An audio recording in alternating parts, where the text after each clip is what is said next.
Today we're going to talk about how do we get you from zero, which is probably where you're sitting right now, to capper. And believe it or not, as of tomorrow, I will be not a capper anymore. Isn't that crazy? I've been doing this for 7 years. I've capped every year that I've been in this business. And my rollover date is March 1st. Does everybody understand what the rollover date means? That means that every year on March 1st, I owe this company a lot of money again. It's very distressing. They take about 26% of my paycheck every year, and I can't wait to cap. In fact, that's my number one goal. Every year, my number one goal is, man, just pay that cap, whatever your cap is. I'm sure we're all sitting around $18,000 between the 3 offices that I coach. And honestly, I'm going to tell you, you're not in this business until you cap. In fact, 89% of agents don't renew their license. Yikes. That's a lot. It's a lot. I really want to mitigate that. I don't like that statistic. It kind of makes me sick to my stomach because real estate changed my career, or changed my life, changed my life. And this is the first time in my life that I've ever had a career. Like before this, I was like onesie, twosie, jobsies, here'sy, there'sy. You know what I mean? Like I didn't have anything where I felt at home, and I didn't have anything that I was really excelling at, except for the weekend. I was excelling at the weekend. But excelling at the weekend wasn't going to give me anything that I wanted in life. And so I got into real estate, and then I quickly learned that real estate can give me everything that I want in life if I'm willing to work hard enough. And then I learned that real estate can give me everything I want, not if I work hard enough, but if I work smart enough. And that's the difference here, is that a lot of people get into real estate and they work really, really hard. And I'm sure even some of you that have been in the business for a while have worked very hard. And you're like, I'm working so hard. Why is this not working for me? And that's because you're working hard and not smart. And that's not your fault. It's just that there's so much coming at you from so many different directions. It's like drinking from a fire hose. Where do I focus my time? What is the most important thing? In this class and in this series, you're going to find out what are the most important things that you need to be focusing on. Your first page of your packet, if you flip it over, of the actual 0 to capper and 12-month packet, the first page is all of the classes that are going to be included in this session. There are 25 classes. 25. If you complete all of them, you will be considered an Ignite graduate and you get a little gift at the end. Okay. All of these classes are going to have an important piece that you can use in your business. Most of them have something that you can take home and implement immediately into your business. It's going to help you make money. I am what you call a high D personality. I'm all about results. So I don't like fluff. If I tell you that it's something that's going to add something to your business, that's going to add to your business and help you make money, I mean it. Because you can ask Melinda, there's no fluff in my business. I've ran a capping real estate business for 7 years now with very little expenses. In fact, I almost had 0 expenses except for my licensing and MLS up until the moment that I hired Melinda. I didn't even advertise. So my business came from strict referrals and word of mouth. And I did it for so long. So I know that you can do it too. A lot of agents get into business, they think, man, I'm going to have to buy leads, or man, I need to spend a bunch of money on advertising. And it's just simply not true. And today we're going to talk about the different ways that you are going to be able to make money in this business without having to spend a ton of money. Okay. So let's get started. Oh no, all this buildup and the clicker don't work. Yay! Okay. All right. So bear with me for a moment. We're going to take a little time and we're going to listen to a song. Go ahead.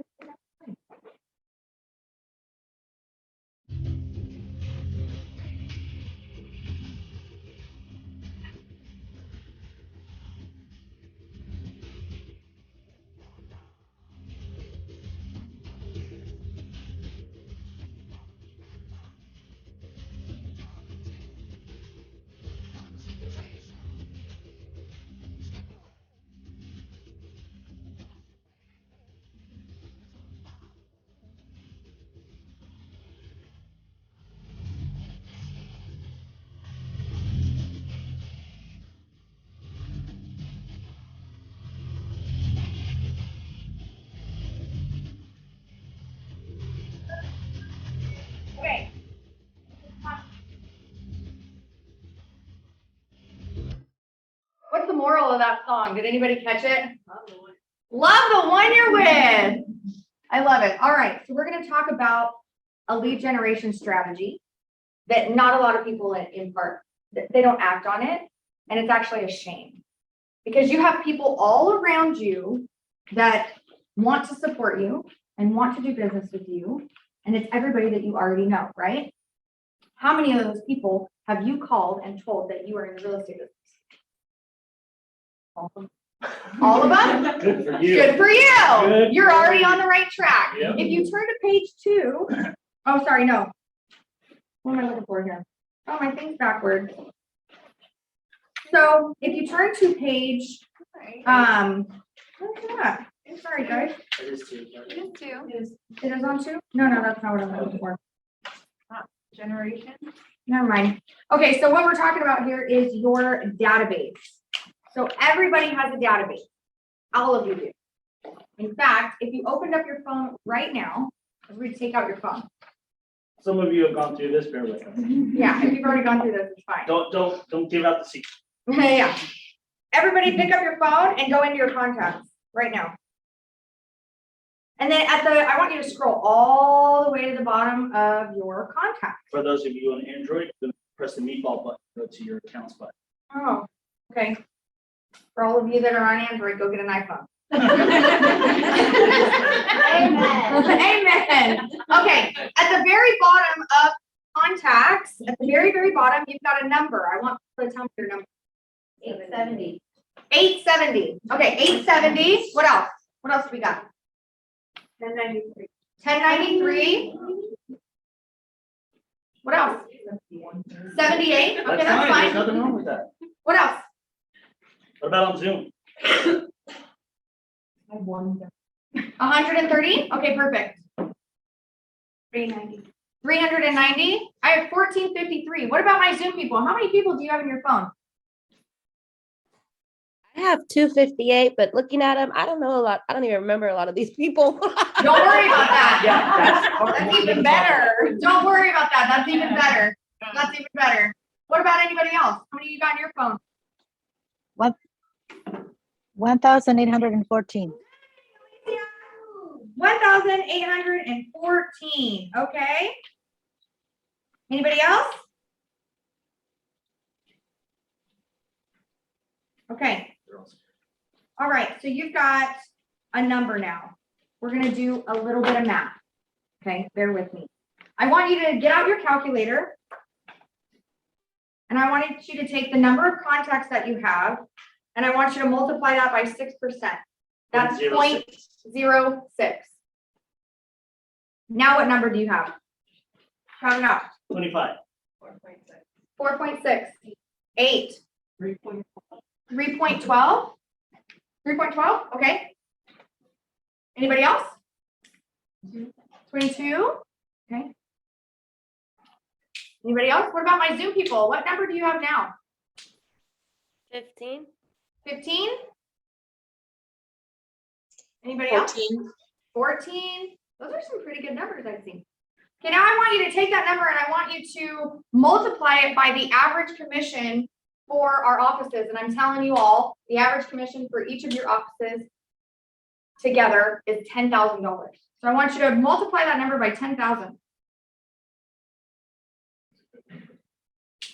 Good number. Okay, now I want you to tell me the number that you have. 46,800. 78,000. Okay, what else? 2,500. 258,600. We're not, how much? 660,000? Anybody on Zoom? Hey, Alicia, I want to hear that number. Yeah, Alicia, I want to hear your number. What number do you got? Serena, what do you got? I have 154, 800. 154,800. 1,000. I want you to put a dollar sign in front of that number. Because So that's Alicia's number, just rounded. Alicia has $1 million GCI in her cell phone right now. I personally have $891,000 if I wasn't a coach. I have to find those things. What does GCI stand for? Gross commission income. And what's a 6%?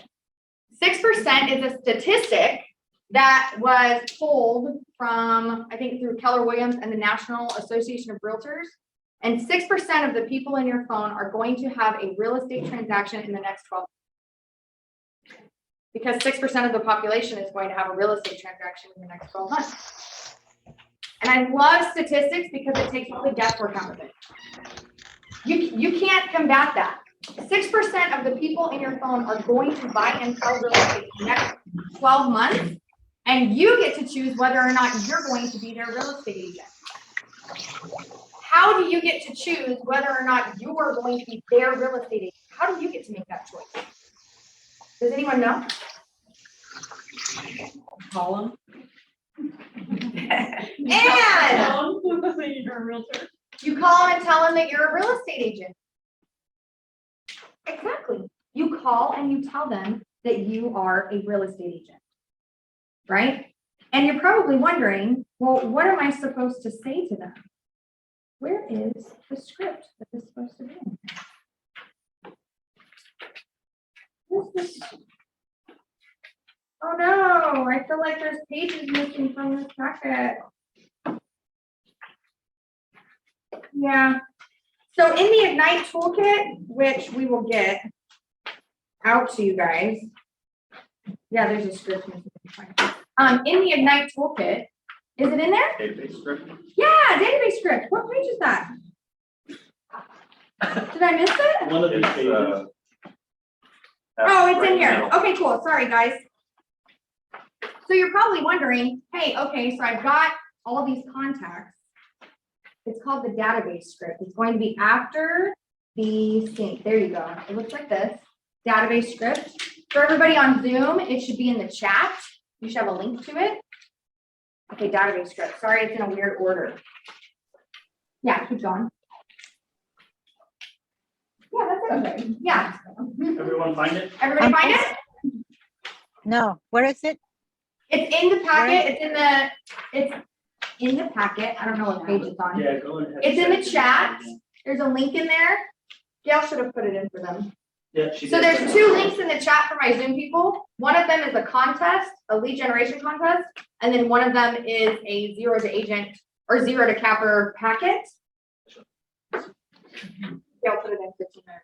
Oh, Okay, so you're like, all right, I got all these people in my phone. You're telling me that I need to call them and love on them, but what am I supposed to say to them? Well, have no fear. Your coach is here, and we have a perfect script for you to use. We call this the Ford script. The Ford script is a conversation outline. And the person that runs the conversation is the person that's asking the question. So a lot of times people have, even me myself, I'm not the most social person. I'm very outgoing, very.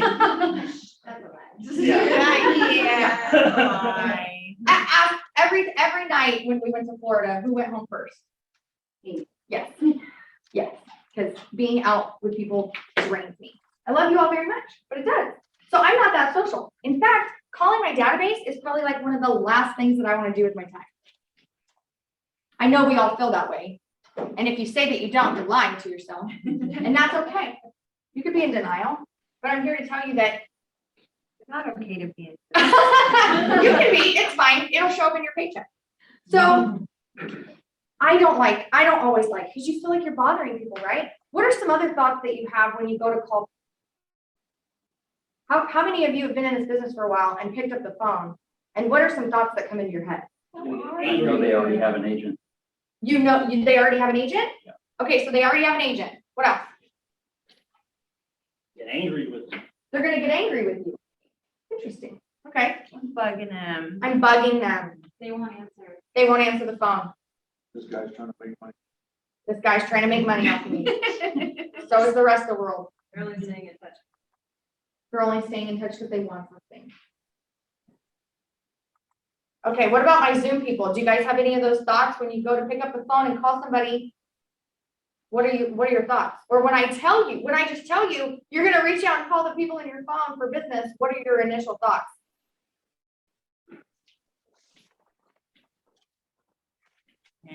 Anybody? She said, yeah, I'm good. Yeah, I'm good. Okay, well, I think I beat that in, and everybody knows that we all have these thoughts in our head that tell us that we shouldn't do something, right? I'll tell you a little anecdote. So I had a client that I sold their house and they bought a home through me, right? I got them because they were an internet. Wonderful.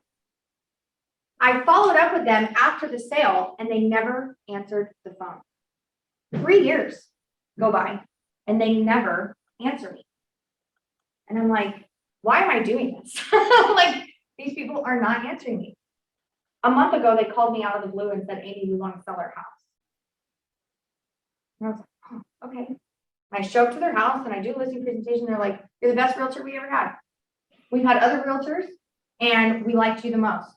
You listened to us, you did all this stuff. Never answered the phone for me in 3 years, guys. And this is how they feel about me.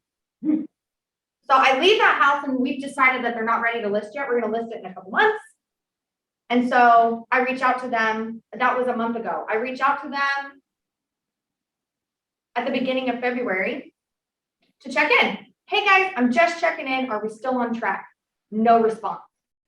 Nothing. Cricket. So what do you think my mind said? Shit. Don't follow up. My mind told me don't follow up again.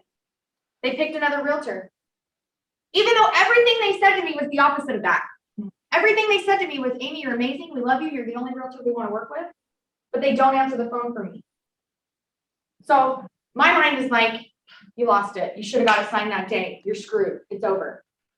But instead of taking that and listening to that, I said, you know what? Never mind. I'm going to follow up again. I shot him another text. I said, hey, just checking in again. Are we still on to list the property? Almost the exact same text I sent him before. And in a few hours, I got a text back that said, hey, Amy, sorry for not answering. We're just really busy right now. Yes, we're still on. It's looking like this time frame. Thank you for following up. Yep. There you go, you guys. It does, they just don't have time for you. It's not a no to you. It's not a no to you. Them not answering wasn't a rejection of me. It was a rejection of the time frame that I was giving them, right? Because I wanted an answer right then. They're busy. I'm not a priority for them. And that's okay. So it taught me a lot. All right. So Be patient. it taught me to be patient. It taught me that I have to follow up. And even my unanswered calls are still being recognized. Even my unanswered texts are still being seen. How do I look to them? Professional? Do I care? I care, right? Am I still here? Right? Your database and your clients and your friends and your family are kind of like having a teenage kid. Okay? If you had a teenager like I'm dealing with right now, you understand what I'm talking about. They love you, but stay the hell away from me until I need you. But what do you do as a parent? You're still there. Hey, do you need me? Hey, I'm just checking in. Did you need me? Hey, by the way, I love you. Hey, I'm still here. Okay. So it's the same thing with your database. You have to teach your database like your 12-year-old kid. Okay. And you have to continue to be there for them even when they're not there for you. Your database has no responsibility to you. They don't owe you business. They're not required to give you business. So why should they? Right? And if you've never called them and asked them for business or followed up with them or checked on to see how they're doing, why would they? Right? Okay. So one, we got to remove our limiting beliefs, the things that people don't want us to check in on, right? People do want to do business with you. They want to support you. They would love to hear from you. It's your mind that's holding you back from calling because you have what we like to call limiting beliefs. You're talking yourself out of the action, right? And part of the reason that you're talking yourself out of it is because you're telling yourself things like, well, I have never called them. I don't follow up. I dropped the ball. Maybe I'm bothering them. Maybe it's about time. This script helps alleviate all of that. I'll tell you why. The Ford in the Ford script stands for family, occupation, recreation, and dreams. And it's a set of questions that you can ask literally any person that you speak to build a deeper and more meaningful relationship with them, even if you just met them today. And the reason being is that it's questions about them personally. You're asking them about their life. And what's everybody's favorite subject? Everyone's favorite subject is themselves. Everybody is dying to talk about themselves and nobody's asking. How many people call you and ask you how your day's going? I'll wait. The car warranty extending guy? Yeah. So that's what, like, Besides the bill collectors. Besides the bill collectors. Okay, so imagine getting a phone call from someone you haven't heard from in years. And imagine that they call you and they say, hey, Mike, it's Amy. I know that we haven't talked in a really long time, but I'm just calling to catch up with you. Hey, how's your family doing? Would you be mad at that? Would you hang up on them? No, right? No, you're going to tell them how your family's doing, right? And then the next question is, oh, that's great. I'm so glad to hear about that. How's work going? Occupation. They're going to tell you about work. Awesome. It's so good to hear about that your work is going well. Tell me, what have you guys been doing for fun? That's recreation. They're going to tell you what they're doing for fun. And then you're going to say, awesome, that's great. What, you guys got any big plans over the next year? And that's their dreams. What do you think that last question is going to tell you? They're moving or selling their house, buying first time, it's a dream. Awesome. Right? When you walk down the hallway and you see somebody and you say, hi, how you doing? What's their response to you? pretty good, how are you? Pretty good, how are you? That's called the law of reciprocity. The law of reciprocity exists around us all the time. It's kind of like when somebody buys you a drink at the bar, and what do you say? What do you usually say? Thank you. Next one's on me. Yeah. Somebody buys you dinner. Say thank you. Get it next time. Me and Melinda do this to each other all the time. Stop buying me things. I already owe you, right? It's that law of reciprocity. When you ask somebody how they're doing, they're going to feel inclined to ask you how you're doing. And at that point in time, that's when you get to use the next 3 paragraphs that are on your script. I've been busy growing my real estate business.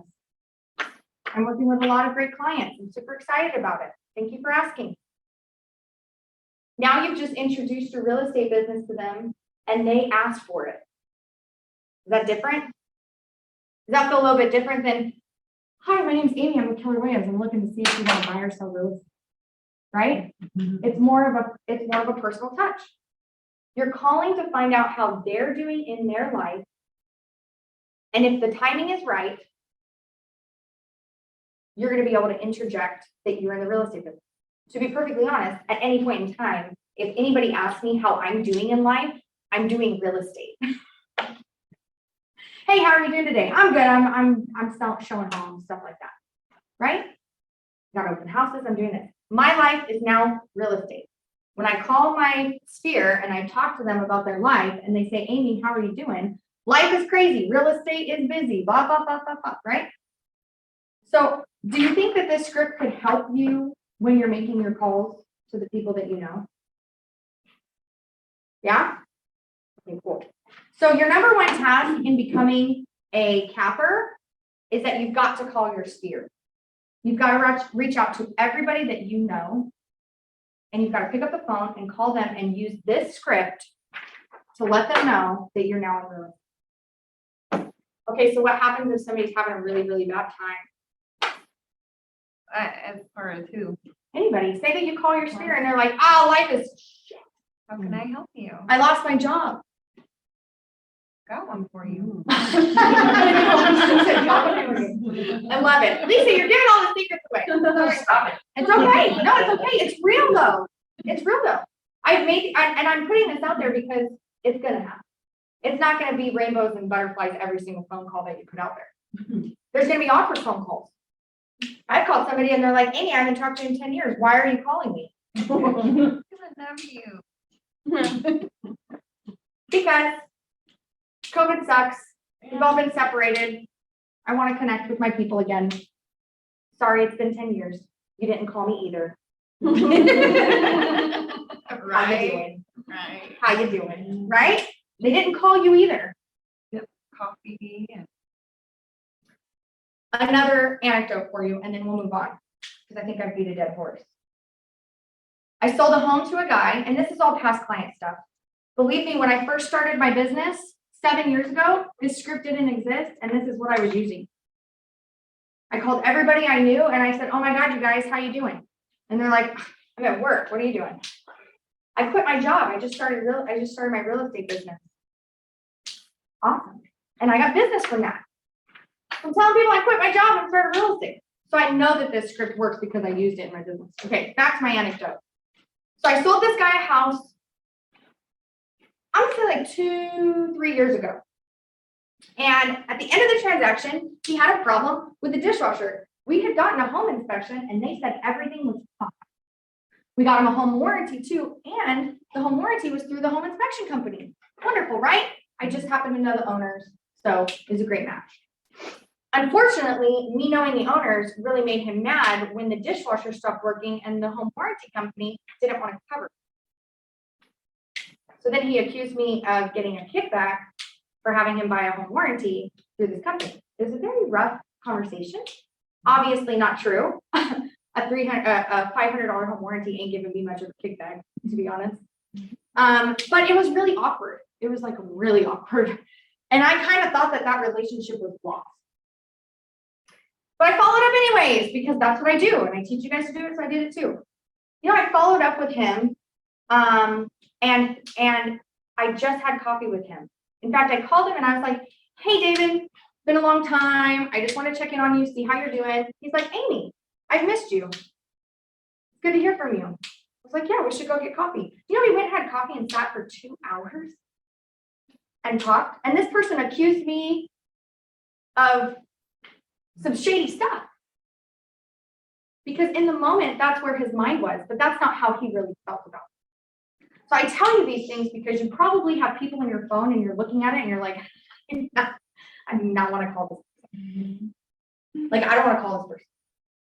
I mean, barring any like abusive or like mental health stuff, like don't call those people. Don't call those people. But just because you've had an awkward interaction or just because something didn't go exactly the way it should be, it's no reason you can't follow up with that person again in the future and have a good relationship. We're still friends now, right? And he refers business to me. Do you think that he would refer business to me if I had never followed up with him again? Hell no. I would have been that shady person in his mind, right? So another lesson from this is that whatever those awkward relationships that you have with people in your phone and you're like, I don't want to call, you can actually patch those up now. And how wonderful would that be? I think the number one thing that calling my spirit has helped me with is it's built better relationships. And remember, I'm not that social. I'm not one to go out of my way to make new friends. So the people that I have in my phone, for me to reach out to them, it's really helped me learn to build better social connections. If you have trouble talking with you have trouble making small talk, if you have trouble being social, I want you all to go out and buy a book called How to Win Friends, How to Win, what is it? Win friends and influence. How to Win Friends and Influence People. Thank you so much. I'm like, I don't know where to say this from. How to Win Friends and Influence. I love that book. It changed my life. It changed the way that I have conversations with people, and it helped me deepen my relationships with those that were around. So your number one job every day is to reach out to your sphere. I guarantee that if you left here today and you called 5 people a day from your sphere every day, you will have business. You will have a big business. Okay, so let's move forward. Does anybody else have any questions about calling their sphere? Okay, cool. In your packet, let me see here, since I like got it all jumbled up. Yeah, it's this one. Okay, cool. Let's see what we got here. Okay, so this is what I was talking about. All right. So step one of your zero to capper, if you want to get listings and transactions, you have to love on your people. So we're going to upload your phone and your sphere as is to your command system. Who's already done this? Lots of people, not everyone. How many people have already gotten with Desiree or your MC and uploaded your sphere into command? Okay, perfect. For those of you who haven't, it's a very important step. What does command do for you? Command logs all of the calls that you're making so that you can know when's the last time you talked to them.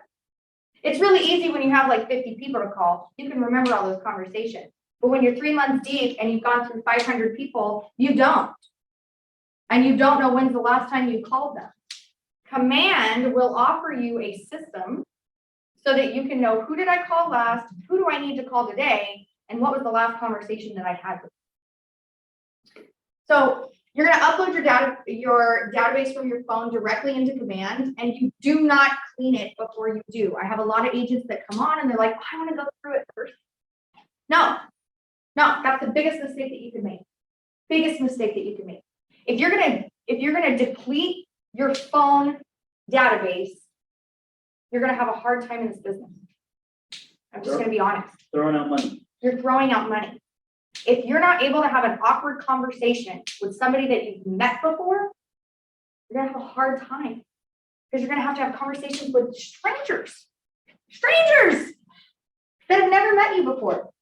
The person that has met you at least knows you a little bit. A stranger at an open house, an internet lead, they don't know you, they don't trust you.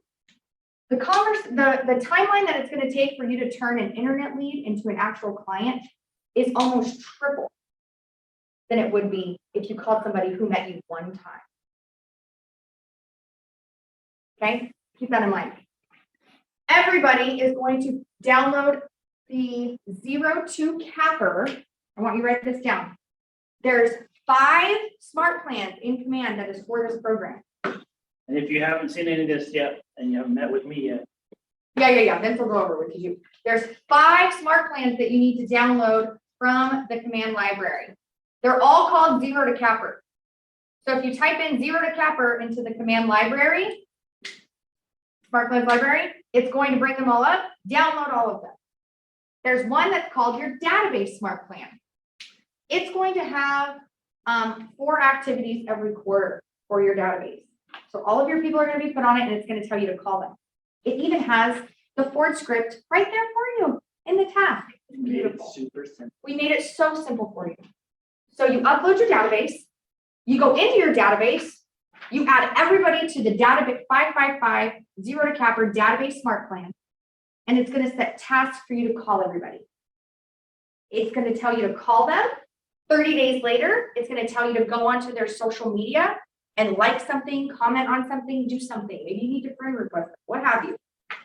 Then 30 days later, it's going to give you a script for you to text to them. The text is already there. The text is already there. Copy paste. Text is already... Sorry, it's only 3 actions in each quarter.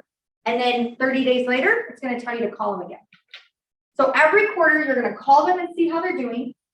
You're going to find something on their social media to interact with, and then you're going to text them. Ask me why there's no emails. Amy, why is there no emails? Because emails are only open 13% of the time. That's a crap statistic, you guys. That's bad. That means every time you send an email, only 13% of your database is going to open it. That's almost like the mail. I wondered that because I was getting emails like years ago from, I think, Lion Real Estate. Yeah. And I was wondering, like, how often do people, I don't. They don't. Do you know how often people read a text message? 92%. 92%. I just got that statistic from Family Reunion. So like big stage, big people running gigantic $1 million corporations. Stop sending emails. The moment that you spend an hour on an email campaign is the hour that you just lost out on business because you're wasting time. You would be better off texting everybody in your database. because you're gonna get that response. So that's why there's no emails. Just letting you know. Okay, so you're gonna add them to this 555 smart plan. If you have their address, you're gonna put them on what's called a monthly neighborhood nurture smart plan. The monthly neighborhood nurture, if you have their address, is going to send them an automatic property update for their neighborhood every single month. Every single month. So now every month they're gonna see your face in email, right? 13% of them are gonna open it. Cool. So they're gonna see your face every month in their email. Then every 30 days, you're gonna be calling, or you're gonna be on their Facebook, or you're gonna be texting them. That's a lot of exposure. That's a ton of mind share. If you know what they're looking for in a dream home, like say that you get on the phone with them and you're like, well, what are you guys looking to do in the next year? And they say, oh, we're thinking about moving. Oh, really? I know someone who can. Well, what a coinky ding. What, if you could move anywhere, where would you move? Oh, we like this neighborhood. Okay, what kind of home would you live in? What kind of home are you looking for? Oh, we're looking for a 5-bedroom, 3-bath. Okay, great. Now I've got some parameters, right? I've got bedroom, bath, neighborhood they want to live in. In Command, you can put them on what's called a saved search.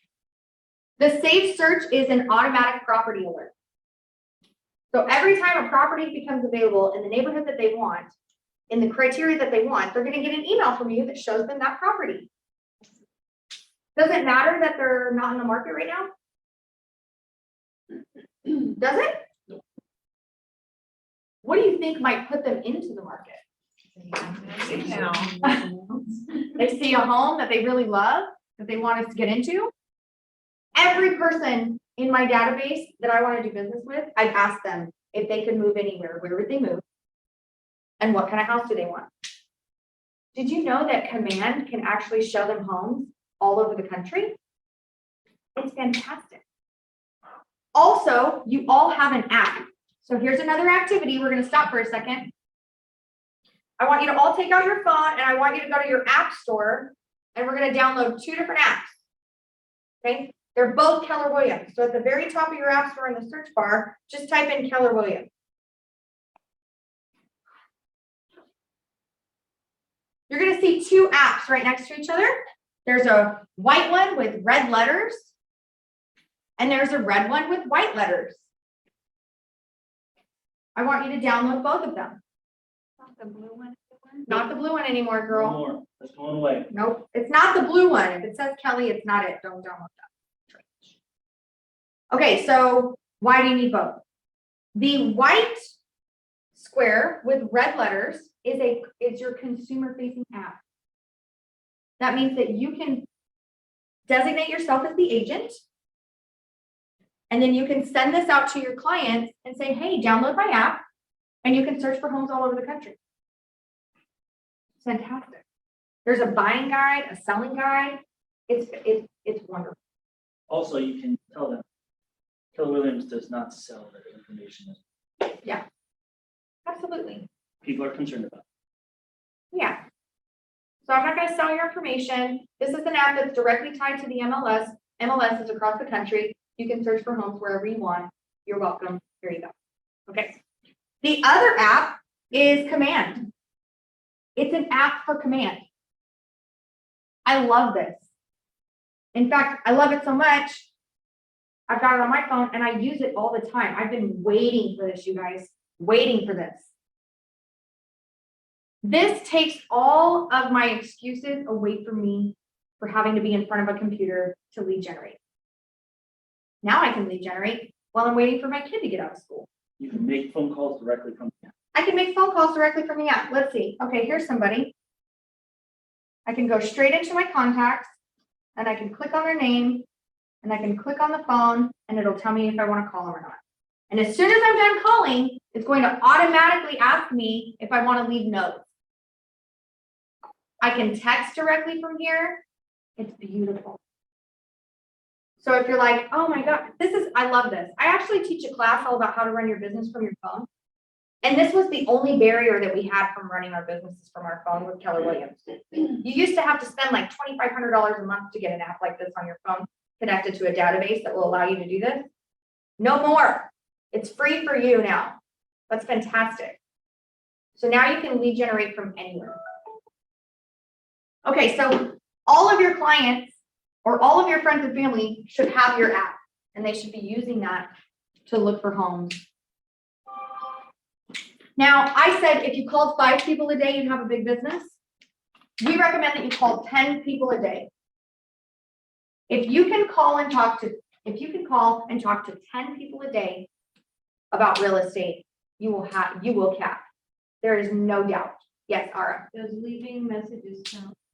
Leaving messages does not count. You need to speak to 10 people a day. But let me tell you this. Okay, we have a guy here and his name's Dennis. Dennis Elliott? Dennis Elliott. Is that who I'm thinking of? Yeah. Yeah. Okay, Dennis Elliott. So Dennis Elliott was a part-time agent. He was going to school full-time to get his PhD master's degree. And he was like, I'm gonna go get a job. How are you gonna get a master's and a job? It just doesn't coincide. Master's is a lot of work. And so he came to John, our broker, and he said, John, I think I'm gonna have to go get a job. Real estate's just not panning out for me. John sat me down and said, I want you to go home and I want you to call 10 people. You don't have to talk to 10 people. All I want you to do is call 10 people. That's it. Go home right now and call 10 people. You know, he walked out away that day with 3 referrals.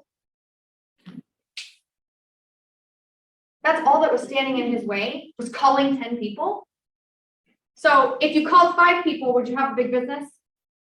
If you called 10 people, would you have an even bigger business? If you actually spoke to 10 people a day, not just called them, but actually spoke to 10 people every day, how big do you think your business would be? Do you think you'd be closer to that number, getting that number that we talked about in the beginning? Yeah. Yeah. So the script is in there. The the smart plan is in there. It's already got all the scripts that you need. It's going to tell you when to do things. So the only thing that you need to do is log into your app or log into Command, and it's going to have these tasks set for you, and it's going to tell you who to call. And if you call 10 people a day, then your database will be taken care of. And then you're done. You get to move on, right? And what are we moving on to? Step 2. Okay, so you've got a database. Let's talk about this. I've got 1,400 people in my database. Not enough. You have how many? 78. Okay, so two issues that agents come to me with. They say, Amy, I don't have any business. And I say, cool. What's your database look like? Oh, I've got 350 people in there. Awesome. Go call them.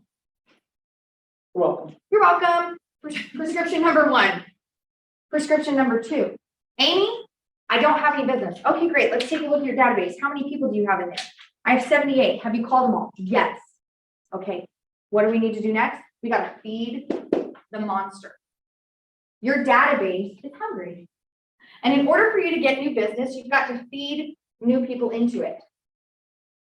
If everybody you know is in your database and it's only 100 people, how many deals are you going to get out of that a year?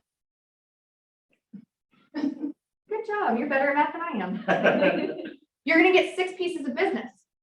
6 times 10,000, 60 grand. You've got expenses that are going to come out of that. Probably not going to cap. In order to cap in this market, you're going to need about 9 deals. Okay, so you've got 78 people. If we want 9 deals, then we've got to get to, if 100 deals are going to give me, do the math. If 100 contacts are going to give me 6 deals, how many more contacts do I need to get to 9? 150. You're going to need about 150 people, right? So now my goal is I've got 100 people in my database. I've called them all, spent. I'm calling those. Cool. Every 30 to every quarter I'm calling them. Every quarter I'm reaching out to them. All right, that's set. I got those 100 people. Now I need 9 deals to cap. So I've got to go out and find another 50 people. Where am I going to find them? Okay, we've got 2 different options for you. Now we're going to get to page 2 in the packet. Sorry. Sorry, I'm going to rearrange that for the next one. We've got 2 options for you. You don't have to do both. John wrote this. This is the best. This is how John mine works.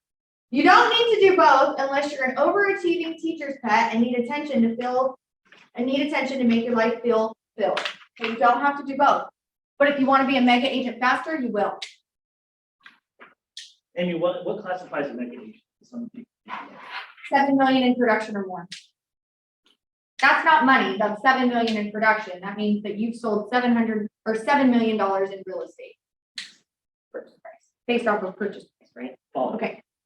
Based off of volume. I think it's 7. They call me a mega agent, but I don't think I'm like close to 7. Don't feel like it, I think they yeah. lie. Anyways, if you want to be a mega agent faster, you're going to take both steps in step 2. Is step 1 an option? No, Not my world. Is calling your database an option? no. It shouldn't be. It shouldn't be. Because what happens when you take someone from an open house and you put them in your database and then you never call your database? Wait.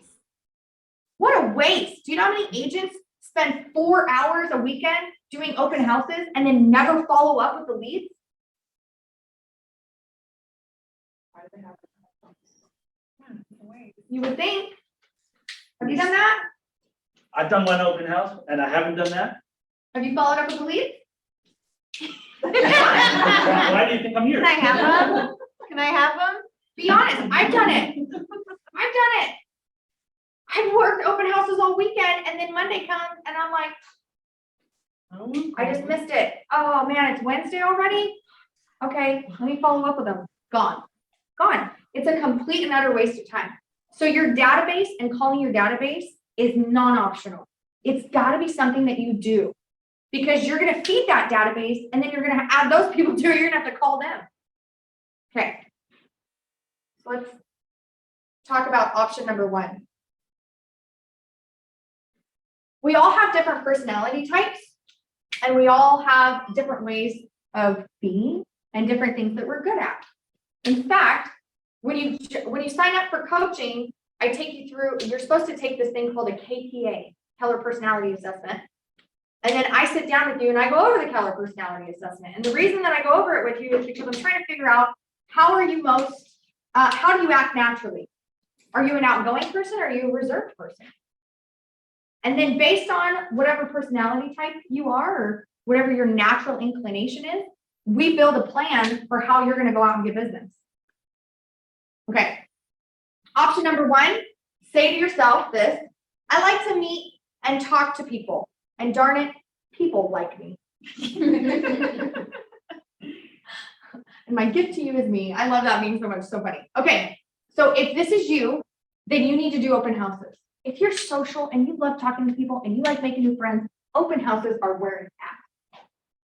Open houses are where it's at. In fact, over half of the buyers on the National Association of Realtors statistics found their agent through an open house. The other half, where do you think they found them from? Cold calls? Internet. Their family or friends. Family or friend referral, which is not a cold call. The people, so I love that you said that. I love that you said that. The people in my phone are not a cold call. When somebody puts their name and number into a Zillow ad and then you get a phone call from them, that's not a cold. That's a hot lead. They just said, I want to buy a house. The people in your phone are not a cold call because you've met them at one point in time. They gave you their number. It's not a cold call. So really, that's a mindset shift. A cold call is me calling my neighbor on a random day and saying, hey, how you doing? I sell real estate. Do you want to buy and sell? That's truly a cold call. But I mean, I used to work in a call center. I used to run a call center, and all we did all day is set appointments. All we did. And I had a crew of 15 people, and I would give them 1,000 leads to work for an entire quarter. 1,000, that's it. And I needed them to get 6 leads a day out of 1,000 people. And they would just have, and I needed them to call 150 a day. So out of 1,000 people, they had to call 150 a day, and I needed 6 of them to come in as leads. 1,000 divided by 150, how many days before they called everybody? Less than 10? What did they do for the rest of the 3 months that they had the leads? You can. They called them again and again and again and again and again and again and again until they picked up and answered the phone and they died or they died. And that was it. And that was it. Okay. So those weren't even cold leads. Those were people that said that they wanted to buy solar and we blew them up. So truly a cold lead is calling somebody out of nowhere and then asking them to buy something. That's a cold call. Anything else is warm. Open house leads, warm. They walked into an open house. Okay, so let's talk about open houses. So if you are going to pick open houses as your strategy, in fact, there's a little page in your packet that's called the lead generation overview. And it's going to tell you exactly what you need to do. You should hold 2 open houses per month. And you should have a 5-week follow-up plan. Lucky for you, we already made the 5-week follow-up plan. It's called the Zero to Capper Open House Database Plan. You're welcome. You're welcome. I gotta go pick my son from school. Fine. Okay, so there is actually, check this packet out for the open house. Where's the open house plan? Oh my gosh, this packet's backwards.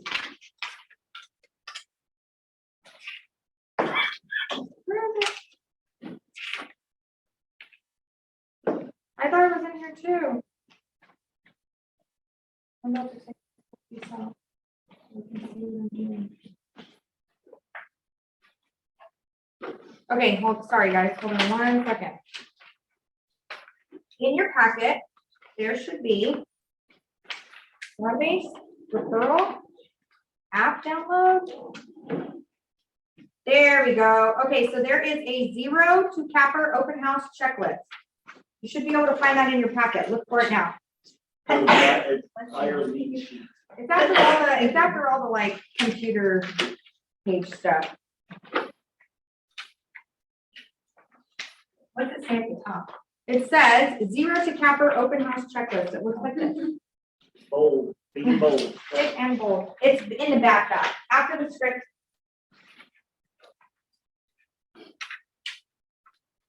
Okay, this packet's wrapped.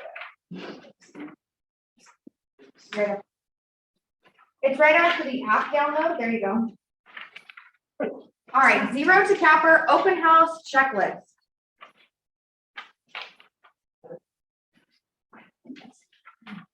The open house checklist has everything that you need to do in order to use open houses to cap. Every single one of these steps on here is very important, and it's part of what you're going to do in order to have a very successful open house. If you skip one of these steps, I'm pretty sure you won't die. You'll probably still get business from it. But how you show up there is how you show up everywhere. So in this, you're going to work to locate your open house. How can you go out and find open houses?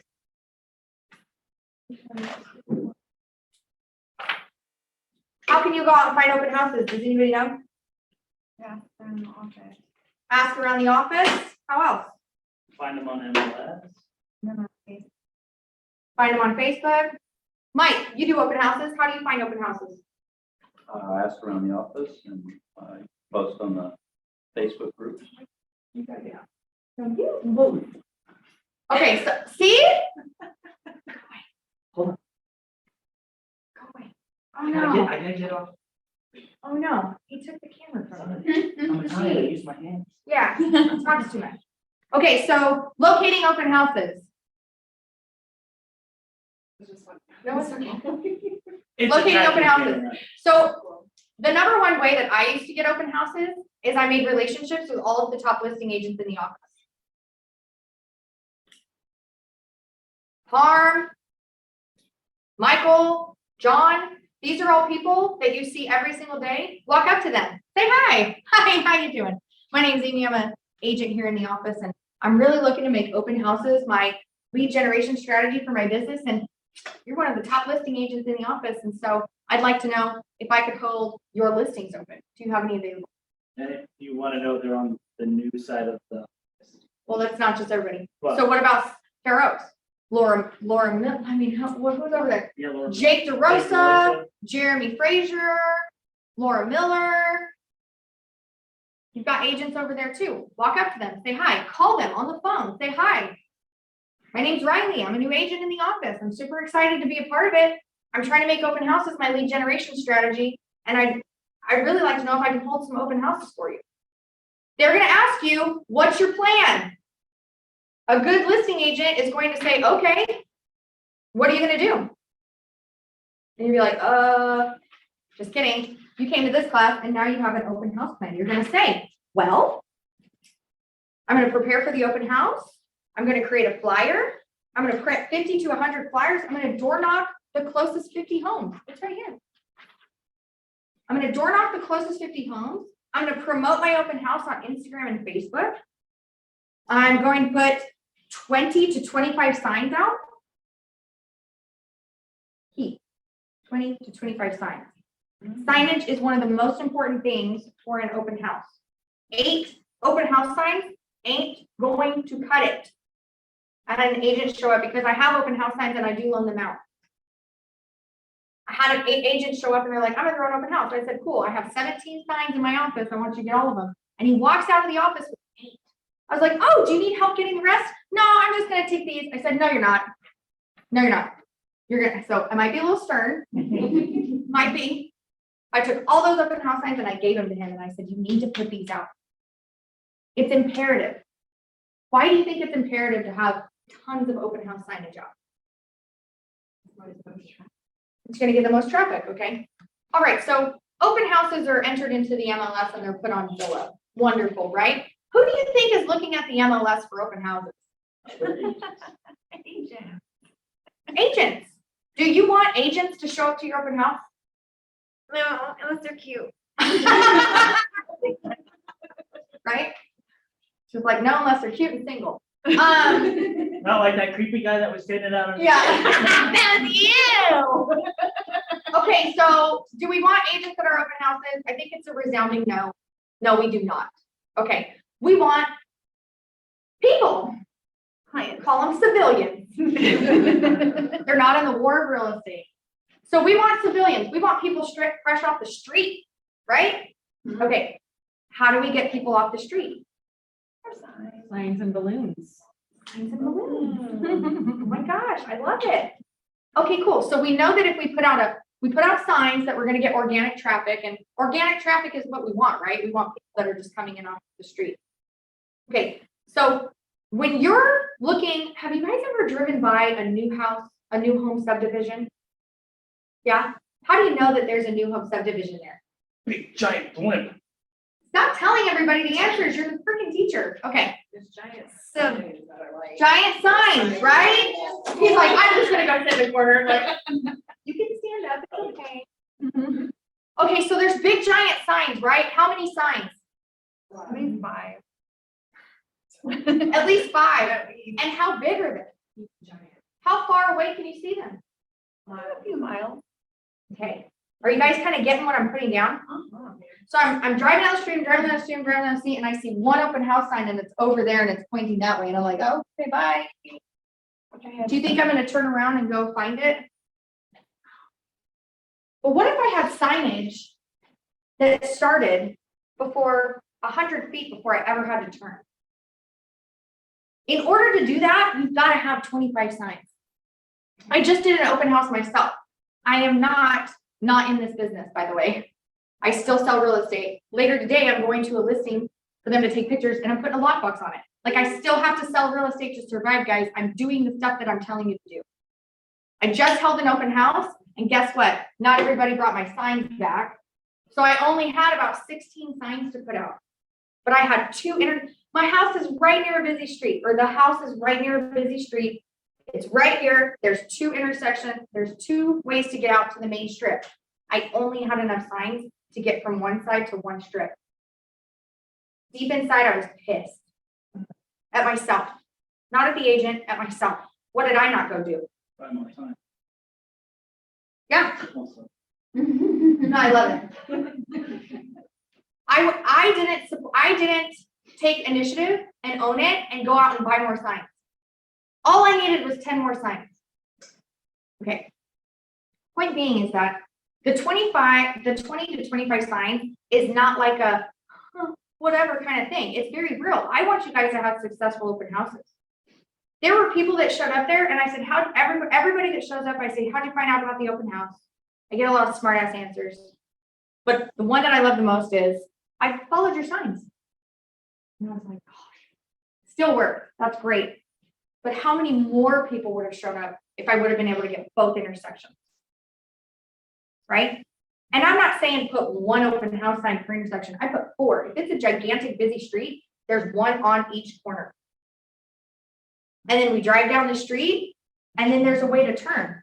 Well, if I don't have an open house sign telling them to go straight, where are they going to go? You've got to get them to the open house. It's got to be 20 to 25 signs because it's not just a sign at the intersection telling you to turn and then a sign at the open house. It's signs all the way down the street. If you have never seen a new build community and their signs, I want you to go check them out. Go out today and go look at new builds and you'll see how many signs they put out. Because it ain't a sign at the there's signs at the major intersection, there's signs at the next one, there's signs at the next one, they're leading you in, there's 6 signs right before you're supposed to turn. I mean, whew, There's signs on the freeway. there's signs on the freeway, like, think like them. If you want to have a big business and you want to make big money, you got to think like the big guys. And the big guys are doing what you're not doing, right? Okay, 20 to 25 signs. How much is that going to cost you, right? Because I'm big on like 0 expenses. That's the most you're ever going to spend on equipment. They're like $10 a pop from Sacramento Association of Realtors. Sacramento Association of Realtors, Yuba Sutter Association of Realtors, Placer County Association of Realtors. They all have open house signs. They're white and red and they say open house with an arrow and there's a metal stake and you put it on there. All together, $10 a pop. So you're gonna go, you're gonna spend about $300. You're gonna get yourself 25 signs. You're gonna have an amazing open house using that. You can just go and buy the signs right away. Yep. Yep. I was wondering, because if you had to, like, the 16 that you only had and not going and getting those at 10, I was wondering, where's that with it? No. can though. Okay, so let's talk. Yeah, let's talk about ordering signs. Your signs are gonna get run over. They're gonna get damaged. They're gonna get stolen. People are jerks. Right? Yeah, all the time. Don't spend $60 per sign. Some of the listing agents that you work with will have signs for you. John Barnardo's team has signs for you. They're extremely heavy and annoying. I would never use them. I would never ever use them. It's too difficult. It's just a lot of work. Metal Go apron. get yourself, yeah, the metal aprons. Go get yourself corrugated plastic, super light sign. That way you can go out. Okay. So it says on here that you're gonna print 50 to 100 flyers and you're gonna door knock the 50 nearest homes. Why do you think that would be beneficial to your business? Hey, Mike, why don't you tell us about yours? Because I know you did it. You want to get the neighborhood talking and hopefully talking with their friends that they would like to live near, Mhm. to come out and, see the house. That's really good. Yeah. So you knock on the neighbor's house and you're like, hey, I'm throwing an open house down the street. Just wanted to invite you to it. And that's cool. Yes, I want them to come to the open house because they might have somebody that they know that wants to live in the neighborhood, but what are they? They already own a house. They already own a house. So what are they? Potential client. Listings. I love that. No, that's real. Okay, she said looky-loos. You don't know how many times as a brand new agent, I stood in the house of an open house and a neighbor showed up and I got mad. What an idiot. Me, I'm the idiot. Total idiot. I'm on stupid neighbors coming over and looking at my, get out of here. I'm looking for clients. She just picked one up. I just kicked one out. So I have completely changed my mindset around open houses and buyers are coming. Like you can like trip and fall over buyers right now. Like buyers are everywhere, right?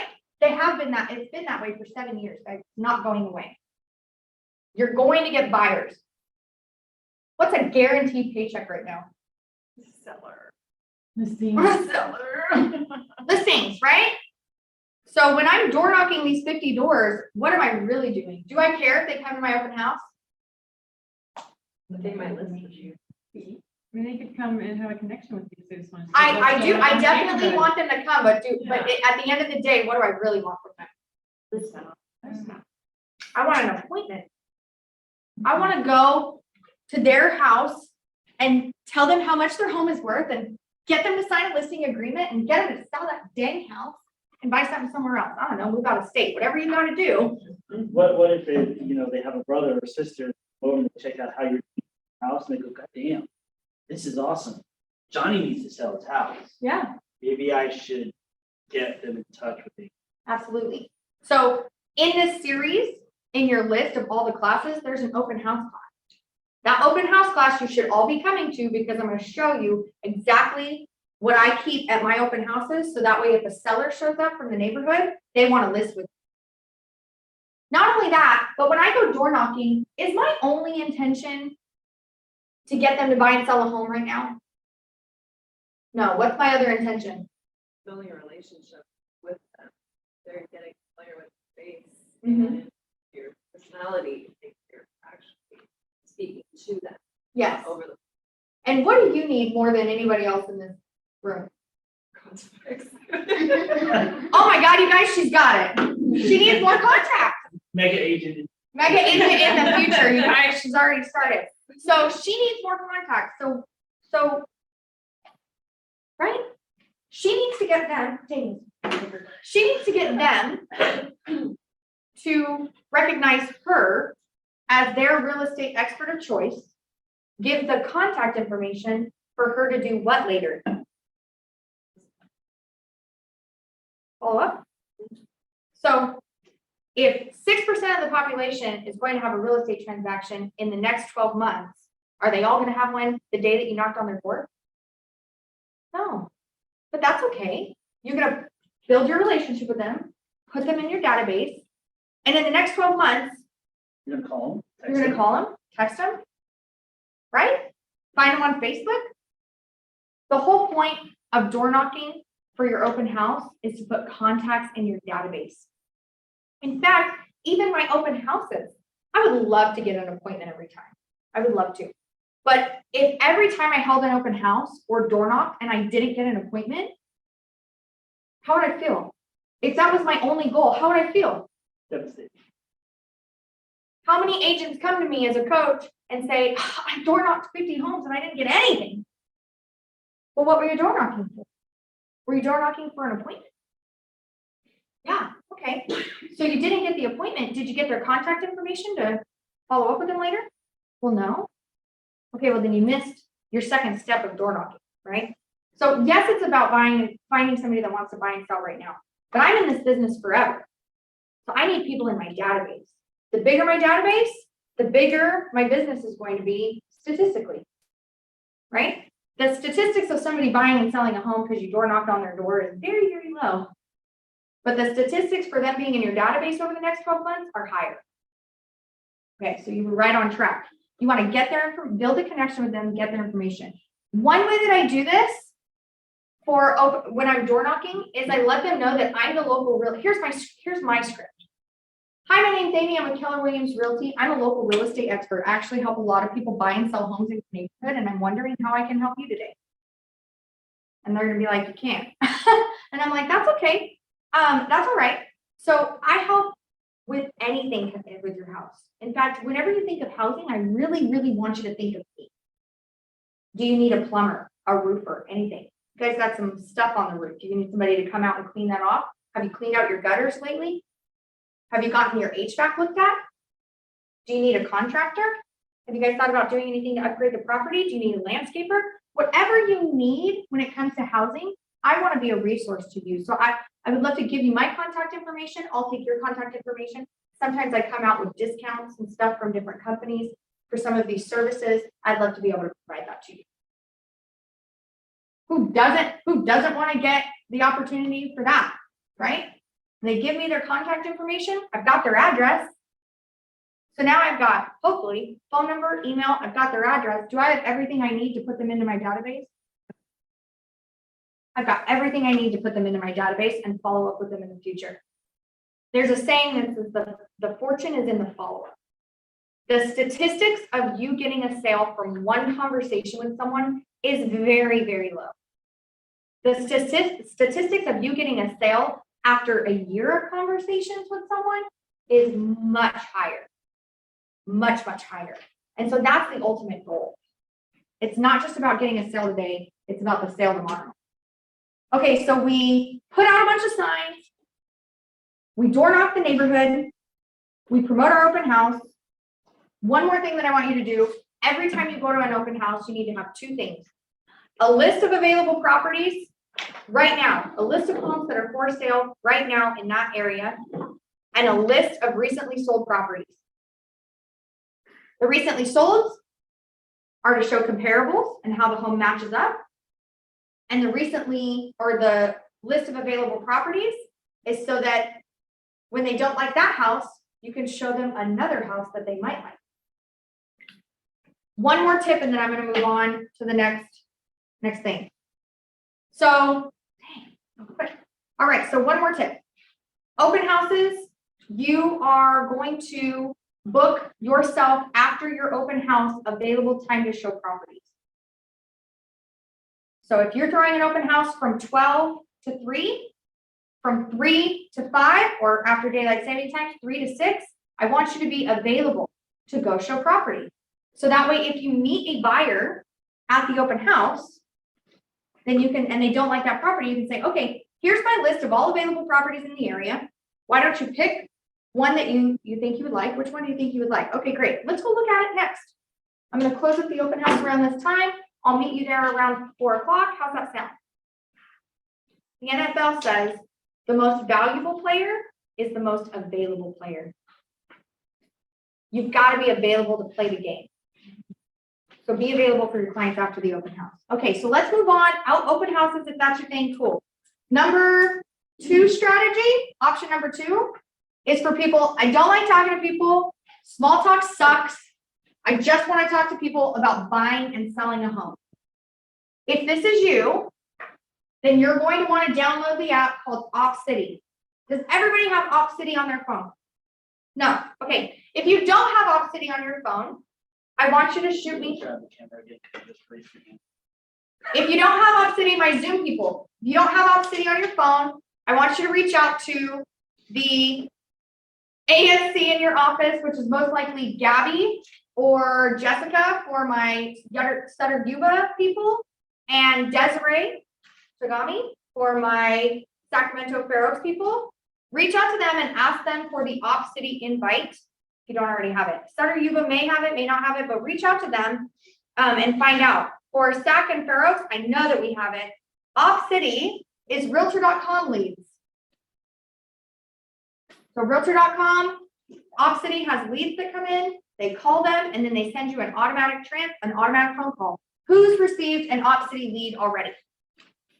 Okay. Love it, love it, love it. What's your experience been? Do you have any on the books? That's the one I'm in contact with. Oh my gosh. I'm kidding. So Anne downloaded the app, started working them. How many leads did you receive before you got a contact that actually wanted to work?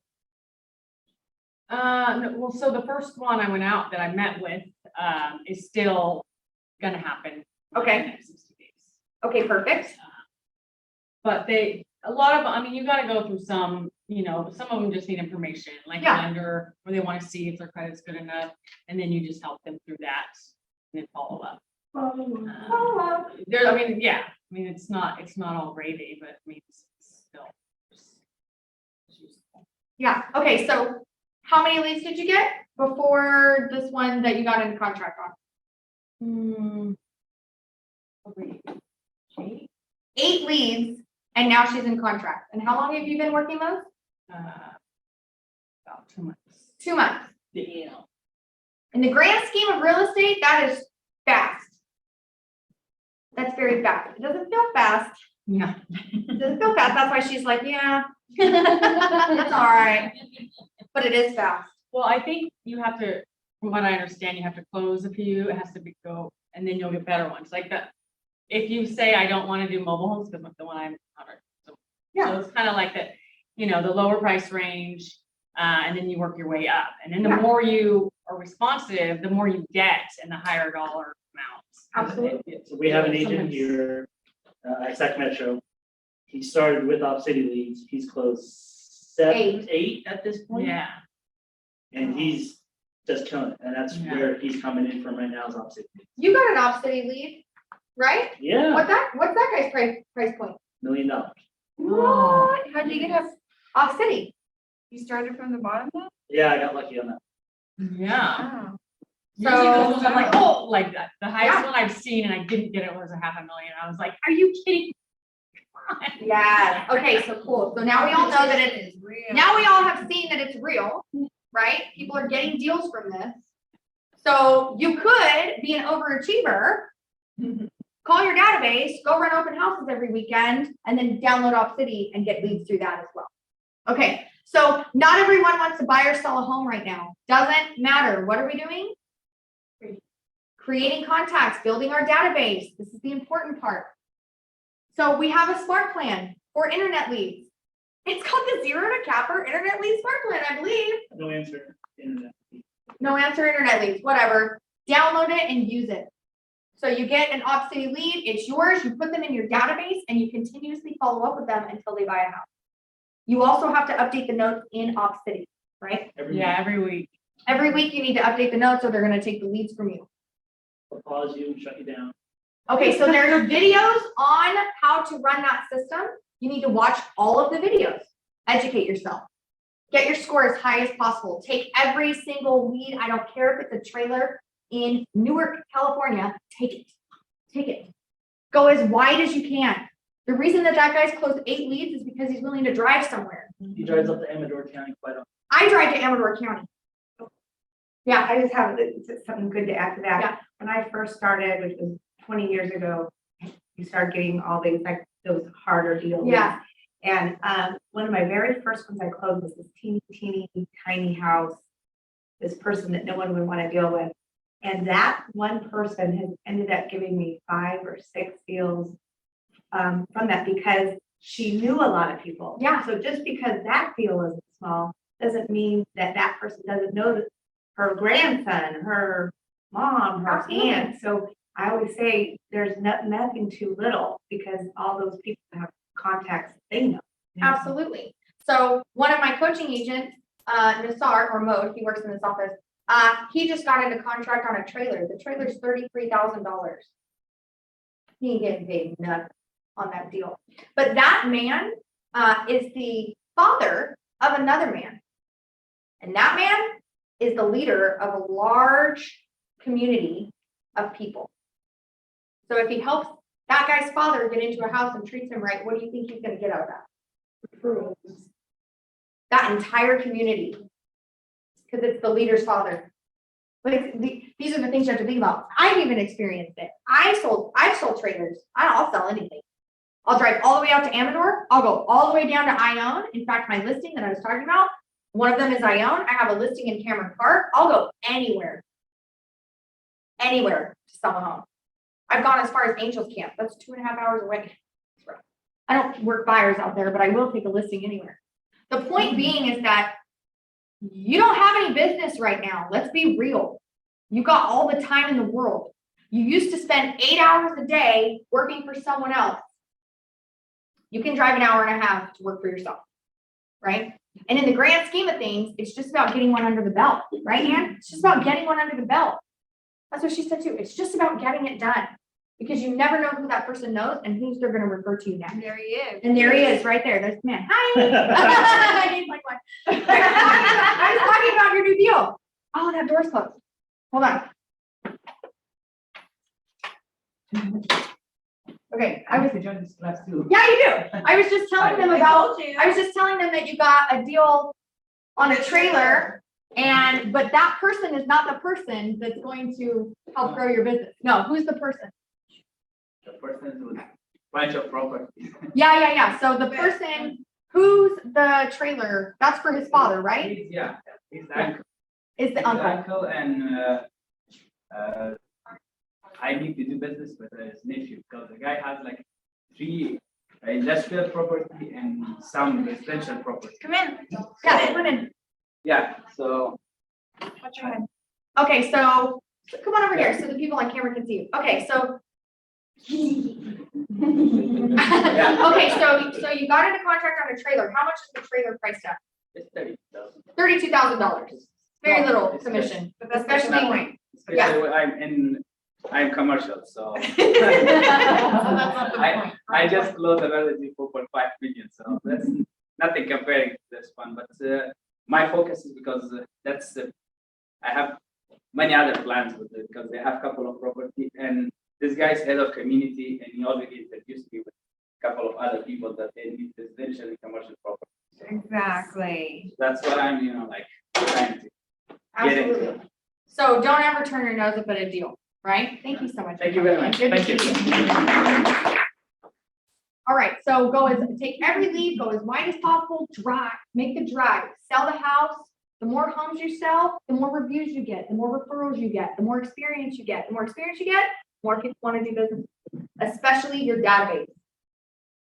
Some of your database is waiting for you to succeed so that they can trust you. Go sell one house. It's evidence of success. So something that's been told to me a couple of times, and this may ring bells with you, is your job isn't real estate. Your job is lead generation. Absolutely. Okay, so win as many as you can, even if they want to rent a house. You're going to get a lot of people in there that just want information. Maybe they want to rent a house. That's okay. Take it, put them in your database. Because the moment that their rent skyrockets to $2,500 a month, they're going to go out and buy a house. That's what's going on right now. Renters are going out and buying houses in droves, and that's why there's so many buyers in, because when your rent is 25, but you can buy a house for 25. Right? We're in the perfect game right now. Okay, you're going to update every lead status every single week, no matter what, or else they're going to take the leads away from you. Drive where you need to drive. It's very important that you put someone into contract and close them to get your score up. The more closes, the better your score, the better the leads are going to be. Anne's going to experience that as soon as she closes this one. So proud of you. All right. You're going to put every single lead into command, no matter what system you use, whether you're doing open houses, or whether you're doing internet leads, or whether you met some dude standing in line at the grocery store, which happens to me all the time. You're going to put them into command, and you're going to put them on a save search matching their criteria that they gave you. So for Ox City, they give you criteria, right? The lead tells you, any internet lead, no matter what internet lead you work, they're going to give you criteria. And they're going to tell you, I want a 3-bedroom, whatever. You're going to add a save search from you on command, and you're going to start sending them properties. That's the candy. Everybody wants to receive properties. Okay, I have another story. So I used to work internet leads heavily in the beginning of my business, or in the middle of my business. And I worked a lead, and they actually told me to F off. They literally said, F off, and hung up on me. And I was like, well, they didn't say do not call. So I'll talk to you in a few weeks. I set them up on an automatic property search. So they automatically start receiving properties. This was based off of one property that they looked at on my website. Okay, they told me this. I start sending them properties. Okay, so like a month after that happened, I reached out to them. I'm like, hey, it's Thursday. I'm setting up my weekend with my schedule. I just want to make sure that all my clients get my attention. Do you want to see any properties this weekend? That's the get you. I'm setting up my schedule. I don't want to drop the ball on you. Do you want to see any properties? And they were like, actually, yes. And I'm like, are you freaking serious? Yes, we want to see this property. I was like, shit, okay, cool. I show up at the property. They're normal people. We look at the property and I'm like, all right, what do you think? They're like, yeah, it's cool, but not really for us. And I'm like, okay, great. Did you guys want to look at anything else? No, we'll call you. All right, fine. So I keep sending them properties. By the way, I'm not sending them properties. My website is. What am I out doing? Lead generation. I'm out looking for other people to tell me to F off, to be honest. I'm looking for it. So I'm going about my day, and then I get a text from one of them, and they're like, we want to go look at this. And I'm like, all right, cool. So I go show them the property. I'm doing the lockbox, and they're standing right there, and I'm like, you guys, I gotta ask. Do you remember that you told me to F off? And they're like, "Ooh." They didn't remember? Not really, because we've gotten a lot of phone calls from agents. Oh. And I was like, okay, that makes sense. I was like, well, you did, and I didn't. But I'm confused, like, what's changed? Like, why did you all of a sudden call me? Well, we had this agent that we were working with, but she never answered the phone. She didn't get back to us right away. And you sent us a property at like 6 o'clock in the morning, and we really thought you were a go-getter, and we want to work with somebody hungry like you. Absolutely, I sent that at 6 o'clock in the morning, you guys. She was up on her third cup of coffee. I'm ready to just go. so I'm a single mom. I gotta feed these kids. I was up early looking for you. No, I wasn't. Do you know who was up early? The listing agent. The listing agent was up early, putting that home on the MLS, and my website clicked directly the moment it went on and shot it to my client, and now I look like a hero. I pulled that client from another agent who didn't put them on automatic property alerts, who didn't answer the phone, and who didn't follow up. And I consistently do that all the time. So I just want you all to know that I'm out there. How many of me do you think there are in the world? No, how many? You can't see them. There's a wall over there, and it's called the CAPPER wall. And there's a row of 1, 2, 3, 4, 5, 6, 7, 8, 9, 10, and 5 down. So there's 50 people right there that are doing exactly what I do. Do you think they're taking business from you? Heck, yeah. Darn it. So if I'm out there doing all of this, and you've got clients that are not on a drip, that are sitting in your database, I'm coming for them. And that's not to say that we're competition, because we're not. There's so much business out there. There's so much business. It's like crazy. There were 2,000 homes sold in Sacramento County last month.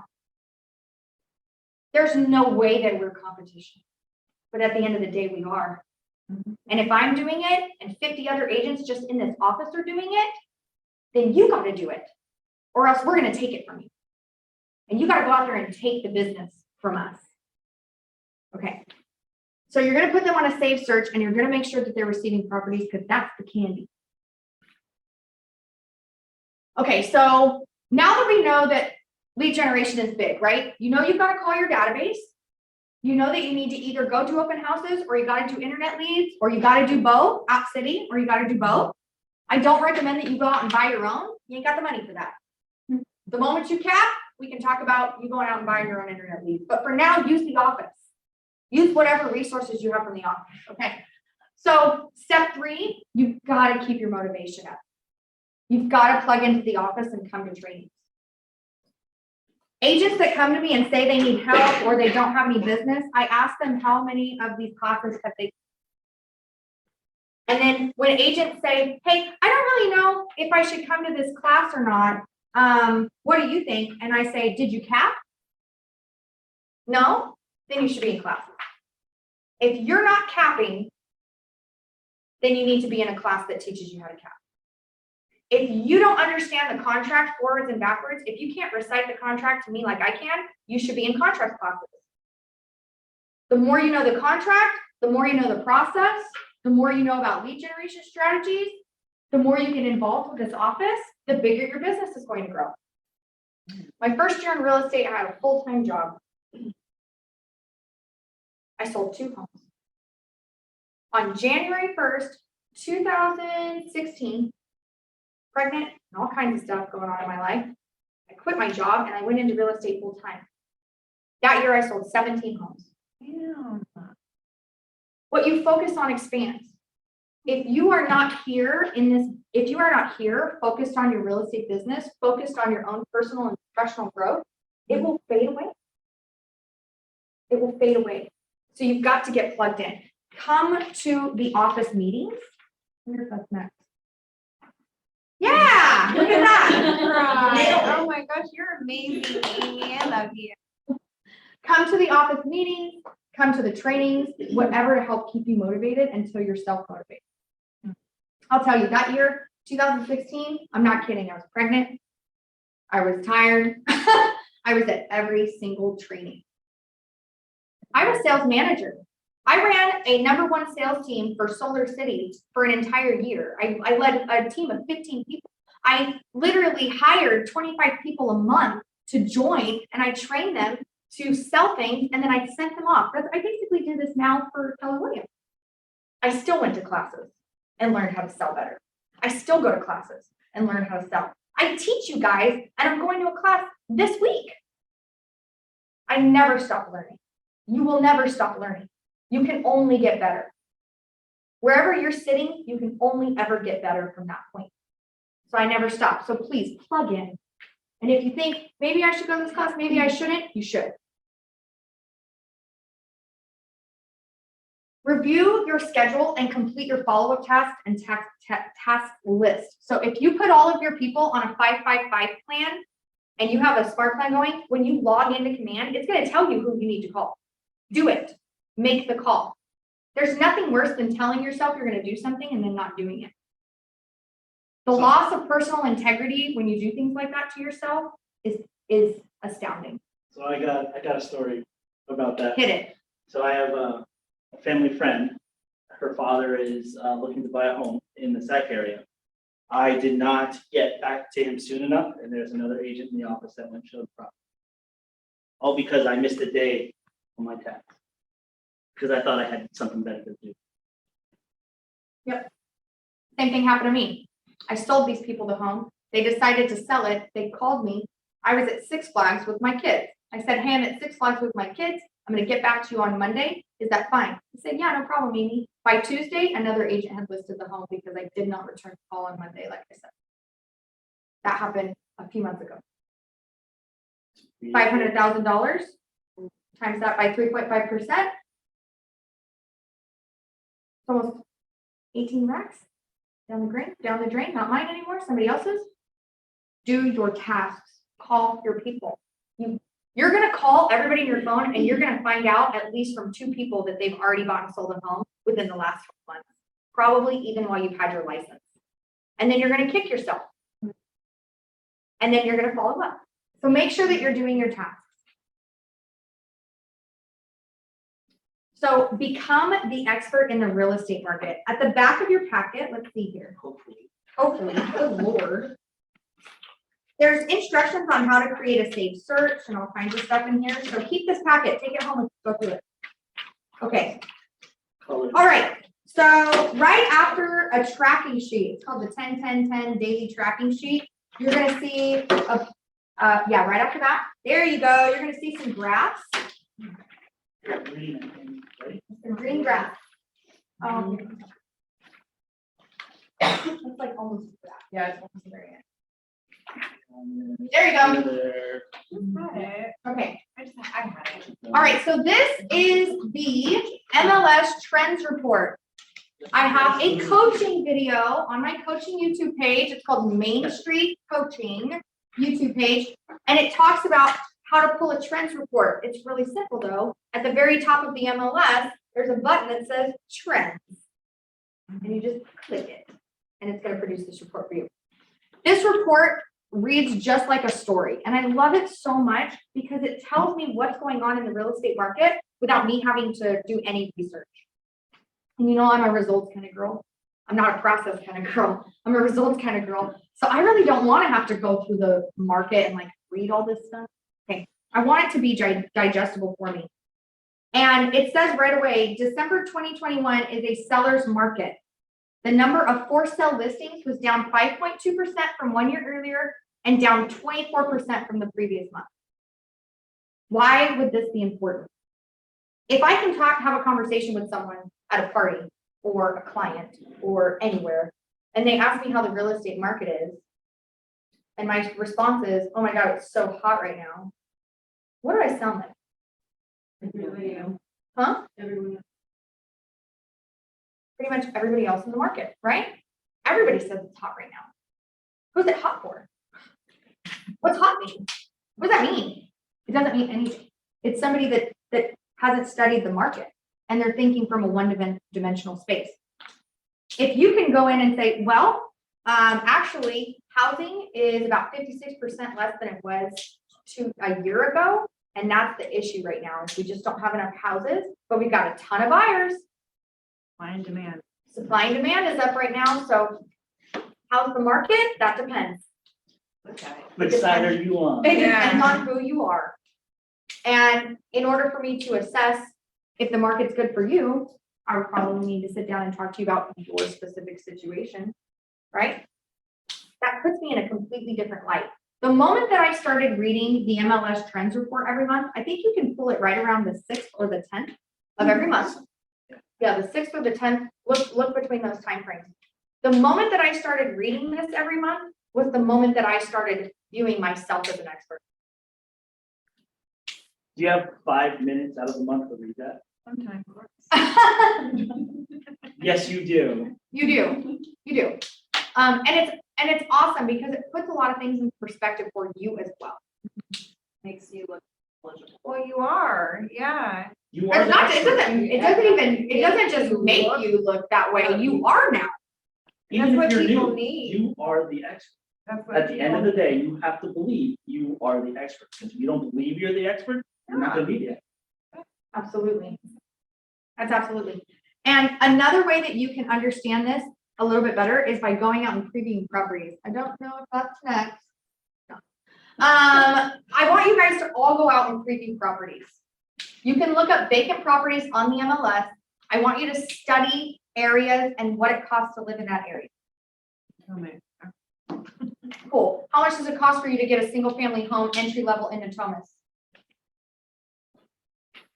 What is that? It's $650. You could get a fixer for $450 in 9583. All right. If you want to jump into Natomas Park down there, you're probably going to be around $550 to $600. Right? North Highlands. How much does it cost you to get into North Highlands? 400 grand. That's my old neighborhood. I used to live there too. The fact that you have to spend $400,000 to get into North Highlands boggles my mind. My grandparents bought a house there for $11,000 in the 50s. Right. Yeah. Right? With a lot of land. Exactly. So when a buyer comes to you and says, "Oh, I'm thinking about buying a house. I'm pre-approved." Pre-approved. Oh my God. She understands What's your this. oh my God. What's your pre-approval amount for? I'm pre-approved for $300,000. Oh, shoot. That's cool. I have this lovely cardboard box for you. Right? Okay, I gotta know, I'm working lead, there's condos. Condos, right? Okay. All the areas. Okay, cool. See, knowledge. Knowledge.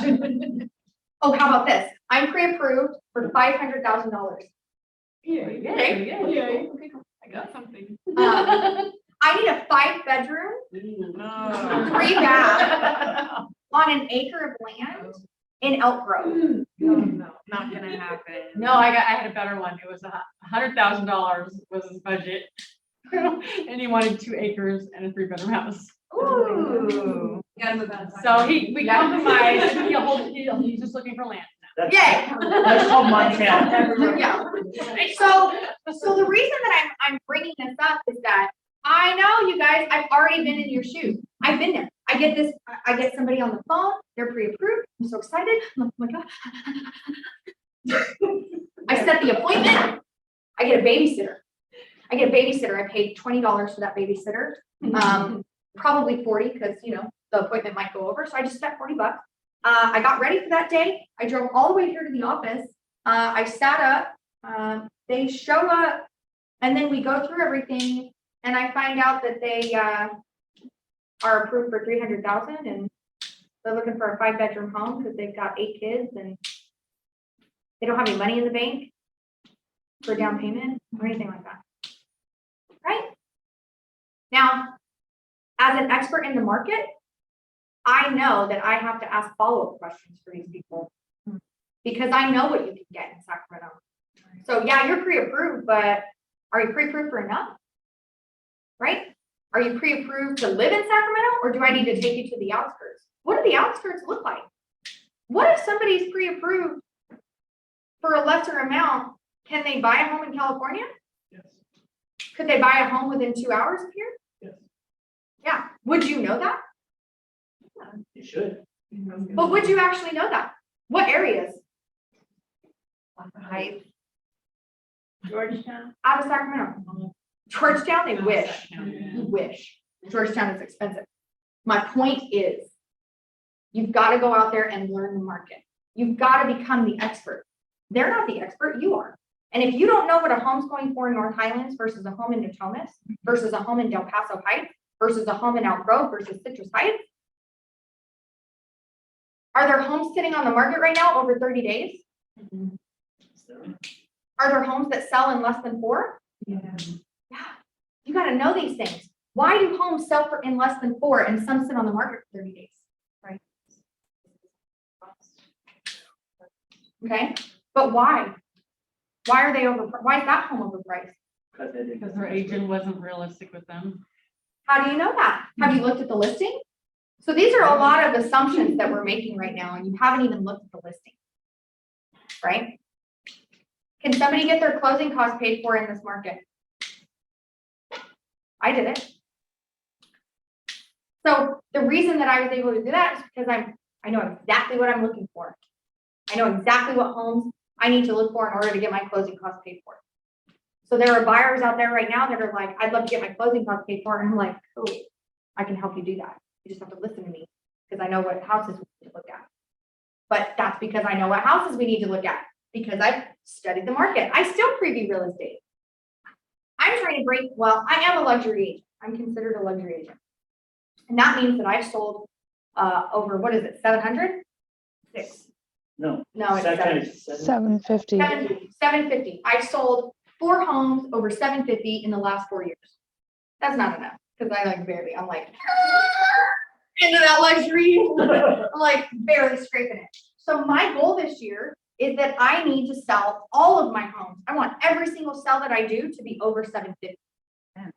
Amen, sister. That's a goal of mine, right? Mm-hmm. So I'm going out and previewing properties over 750. I'm manifesting it. Everywhere I go, every neighborhood, I'm gonna go look at homes over 750. And if I hold an open house, it's gonna be in a home that's over 750, right? So you've got to become an expert in that market. What does the marketing look like for $1 million home? The only way you're gonna find out is looking at $1 million homes on the MLS to find out what other agents are doing. You're gonna find out it ain't different. It ain't much different than what's happening with a $350,000 home. Wouldn't it be nicer to have $1 million, a 2.5, go calculate 2.5% of $1 million, and then go calculate 2.5% of 300,000 and see which paycheck you'd rather like to take home. Right? And the reason that I started thinking about these kinds of things is because I started reading the Trends Report and I started previewing homes. And I'm like, huh, these $750,000 homes are kind of like just the same as these $350,000 homes. There's just nice yards outside. Looks like they're built the same. Everybody's got granite. Everybody wants it to look pretty. Pretty much the same, right? But I had to get out there and see it.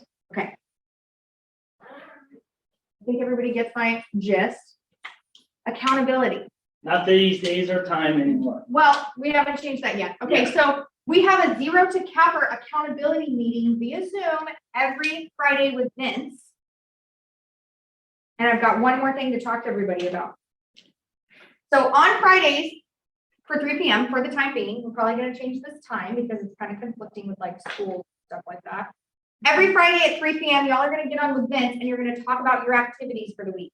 What's working, what's not working, right?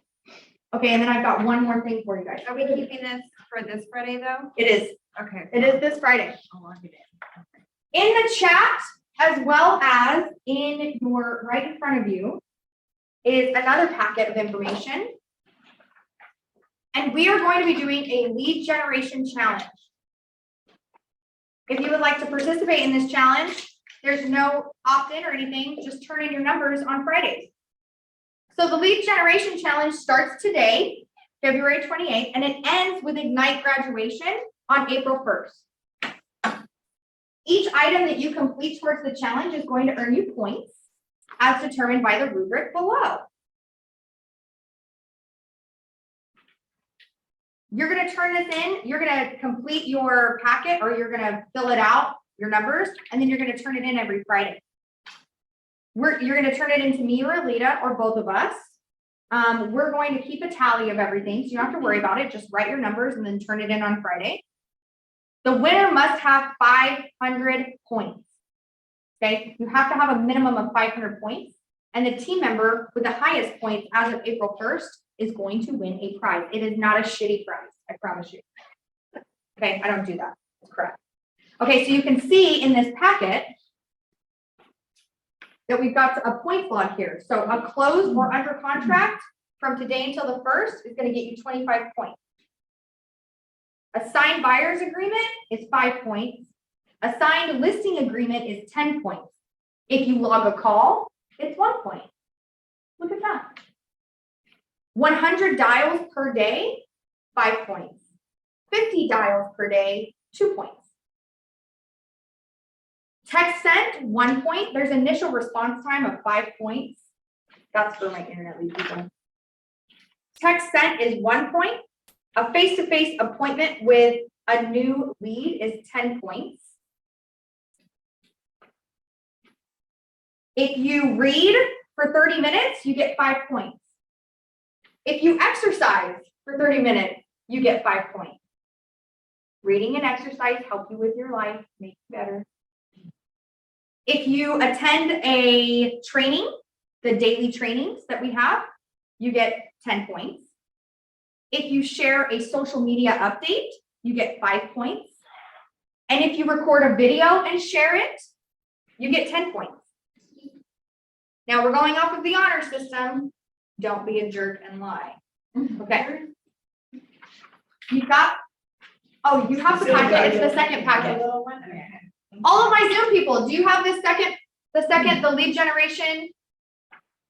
All my Zoom people got it? It's on.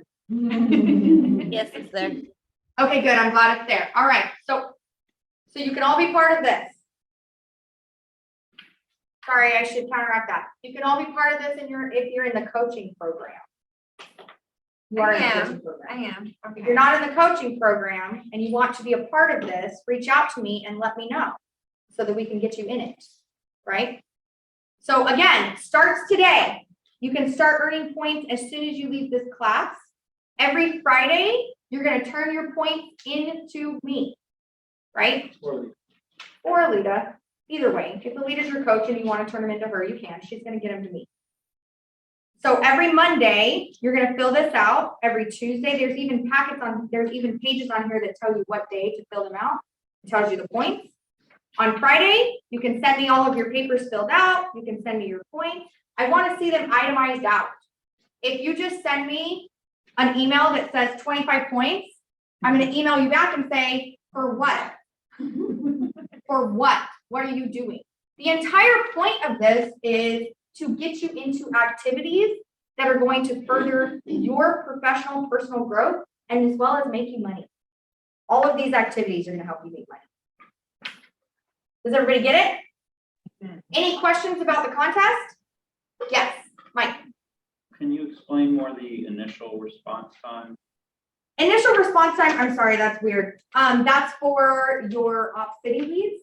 So if you're getting off city leads and you're getting one and I should change that, sorry. It's when you claim that lead. When you claim that lead, you've responded to them within 5 minutes, then you get 5. Okay. I'm sorry, less than 5 minutes. It's less than an hour, whatever. Does everybody understand? Any questions?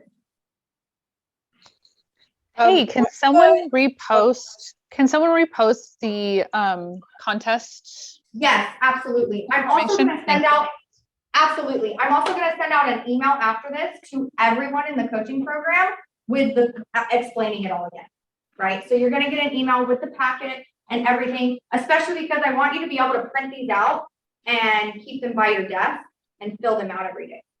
Awesome. Thank you. Absolutely. I'm super excited about what this challenge can do for everyone in their business. Okay, any questions about anything that we've gone over? I know it's been a lot. What's the video recorded? If you record a video and then post it to your social media. Okay. That's a good question. Yes. If this is a good time to talk about how you close somebody, or you help a buyer not pay closing costs. Help a buyer not pay closing costs? Absolutely. Okay, so here's how I did it, guys. There's all, let me see, is this the end? Well, is this the end? Okay, Yeah. cool. All right, so how did I get my closing costs paid? So there's all kinds of homes on the market right now, and they're all beautiful. They got quartz countertops, they got great paint, everybody's all like, ah, so crazy. Those are all the houses that everybody wants. They sell in like 4 days, right?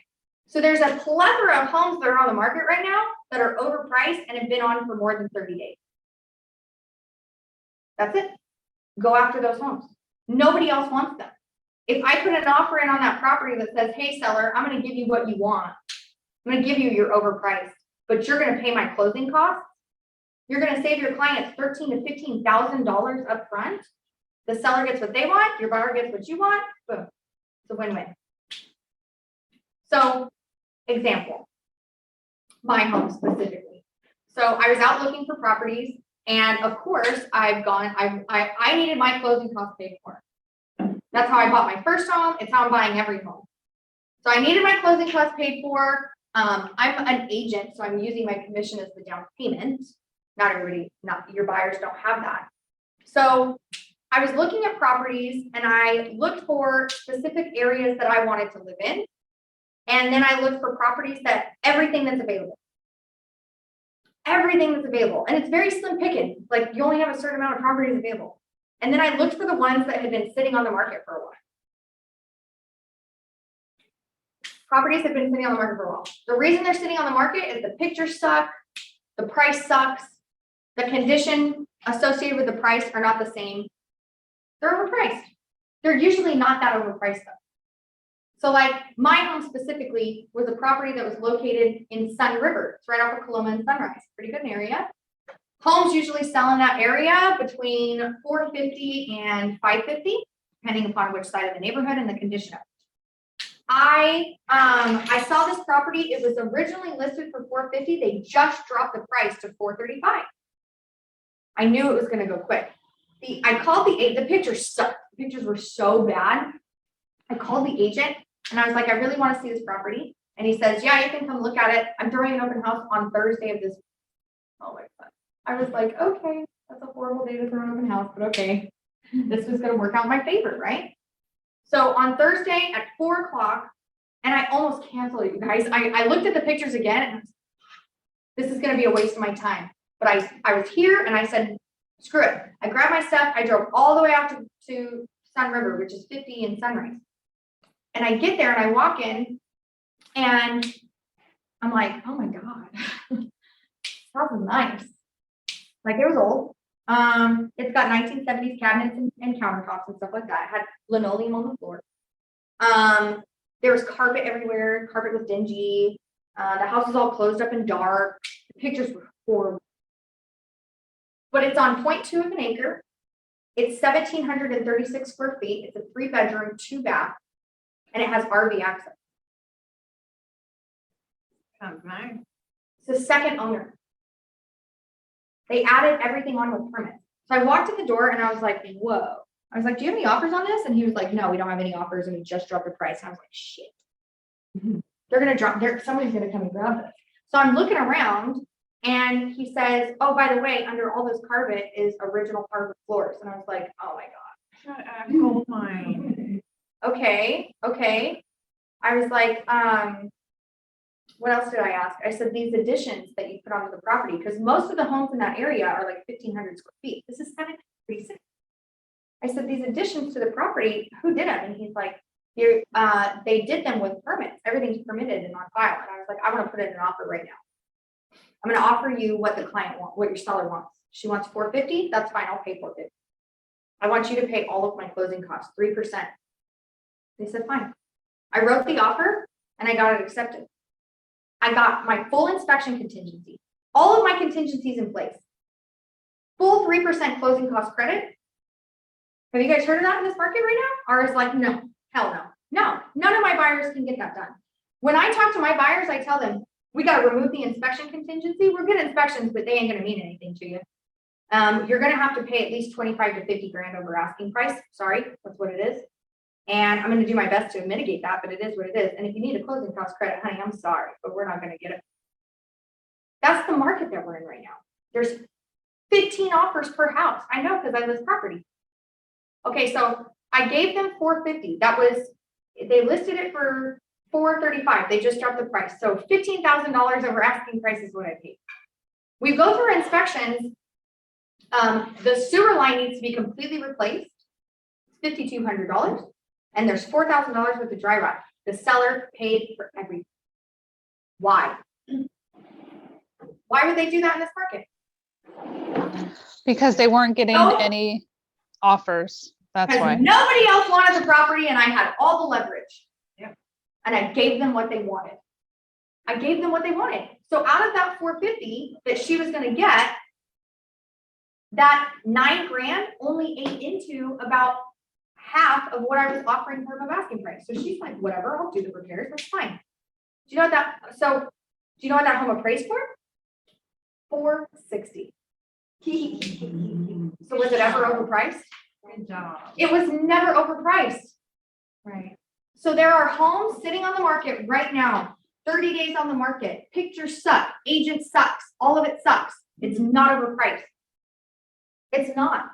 You just think it's overpriced because of your perceived perception of the market and what should look like that. I will redo that property and I pulled comps for it when it's redone and I will refinance at 550. I had, so here's the beauty of it. And as a lender, you're going to love this. My commission was 3%. My down payment was 5%. So I effectively put $9,000 of my own money down because my commission, I was never going to see that anyways. The 3% went to my down payment. I only owed 2% because they paid all my closing costs. So I put $9,000 out of pocket to buy that house, but it appraised $10,000 over asking price. So how much did I really pay for that house? I made $1,000 buying that house. Right? I have buyers that I have told this story to, and they do not listen because they want something pretty. The money is never in the pretty ones. It's never a good investment to buy a pretty house. I'm just being honest. The best investment is the house that looks like crap. My neighborhood is so nice. The streets are wide. Everybody's lived there for a long time. It's right near the river. Like I'm a stone's throw away from Gold River. It's wonderful. It's wonderful. So that's how you get your closing costs paid for. You have to know the market and you have to know what are the outliers, right? Everybody's running after these beautiful homes and they're paying a high premium. I can get granite countertops for $700, Right. right? Yeah. But I'm not going to pay $50,000 over asking for a home just because you've got quartz countertops and some pretty paint. Like I know that I can do that myself. Yeah. Do I have a plywood floor in my kitchen right now? You betcha I do. Like I do. I live in a little bit of a construction zone. Happy to do it. Happy to do it because at the end of the day, I made a very solid investment. And that investment is going to pay me dividends in the end. So if you have buyers right now that need closing cost credits, they need to look beyond the cosmetic. Like it doesn't matter. You need closing cost credits. I mean, even my buyers that don't need it, you've got money in the bank. Don't go into a property that you're paying 25 grand over asking price, 50 grand. Is it going to price? Maybe. Let me know. Love you. But it's a premium that you're paying up front for somebody else's minimal work. Like, well, and then sometimes you can just, whatever the offer price is, just raise it up. To 8 grand, 10 grand, whatever Yeah. they need. Yeah. To make the closing cost. So That's what I did. But yeah, because you can still do it though, even in this market on a nice house, because you get you get the agreement, and then you go back and say, hey, can we just raise it 8 or 9 grand Yeah, to cover it? yeah, You know what I mean? absolutely. So there's still ways you can, you figured it out. Yes. There's always ways that you can, like, if you challenge yourself, be creative, there's a way to figure out what you need. Be creative and think outside the box, I think is the number one way that I get into deals, and being tenacious. and not, and telling people there's other ways to skin a cat. Like, we can get you into a house. You don't have to spend a bunch of money over asking price. Okay, so any other questions? Awesome. Thank you guys so much for showing up. I want to let you know that tomorrow we have a guest speaker for the class. So today's the beginning. Tomorrow we have a class. It's lead generation is the core of your business, and it's going to be taught by Andre Zurabel. He's a $17 million producer from this office. I think that he's going to have some really good information for you all. So you may want to show up. It'll be in here 10 o'clock. Thank you. Have a great day.